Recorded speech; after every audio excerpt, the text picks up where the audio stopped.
Hi, we're on to lecture two, which is nature's light and power. So light's power and light's nature and power. Sorry, I backed it up there.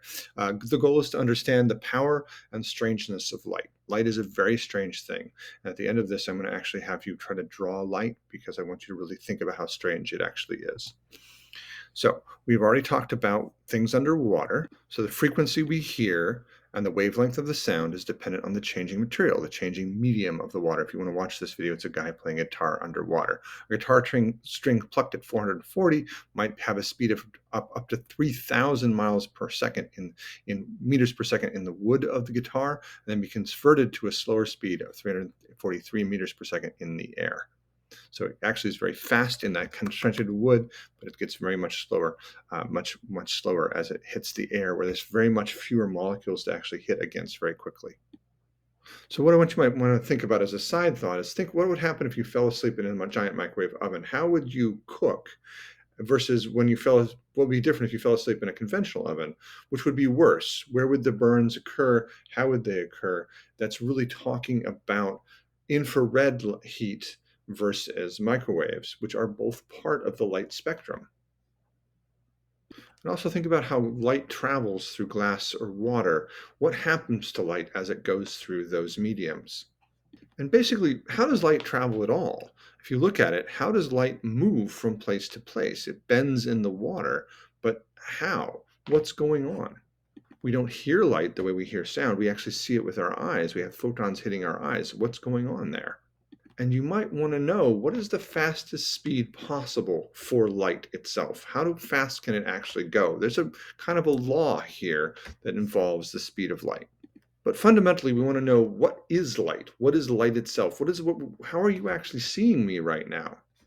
And the answer is actually stranger because we don't really know, or we do, but it's weird. To resolve it, a quantized form of light, which is named photons. So photons are basically just little packets of energy. Einstein was awarded the Nobel Prize in 1921 for this discovery. Schrödinger proposed that all information about the particle, in this case the photon, is encoded in its wave function. The measure of the wave function is randomly collapse.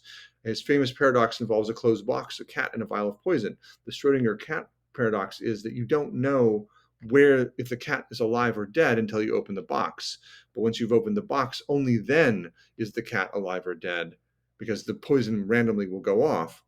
But you don't know whether it's alive or dead. It's in that paradox of whether or not the light is wave or particle. You don't understand that unless you actually hit it, and at that point it becomes a particle for you, or it becomes a wave in a different situation. But it's not clear to us unless we're actually there with the piece of light. Otherwise, it's living in basically both states at once. That's the Schrödinger cat paradox. So light is literally a quanta. The quanta is literally a wave. When you put light through a double slit experiment, which is here on the left, you can actually watch that video. It actually reacts with itself like a wave. It actually interacts with itself and makes double waves like two stones hitting a pond. But at the same time, light can actually be bent like a particle, so it can also act like a single particle. It can act like a solid ball, and it can also act like a wave in the water. It is both things simultaneously. It is a quanta. And that quanta can be anywhere on this spectrum. It can be radio waves, which are very, very long, basically microwaves, which are much shorter, infrared, shorter still, visible light, and then ultraviolet, X-rays, and gamma rays. These are all packets of quantized photons that are all able to hit us, and they all do different things to us. Getting hit by a gamma ray is much more lethal than getting hit by a radio wave. Right now, you're being bathed in radio waves. You don't even notice. But if you were hit by gamma rays in the same extent, you would be pretty much dead. The radiation would actually hit all of your cells and destroy them. So this is actually happening at every point of the electromagnetic spectrum. And some of these things are very kind of esoteric to us, but other things like infrared is just heat. And visible light we see all the time.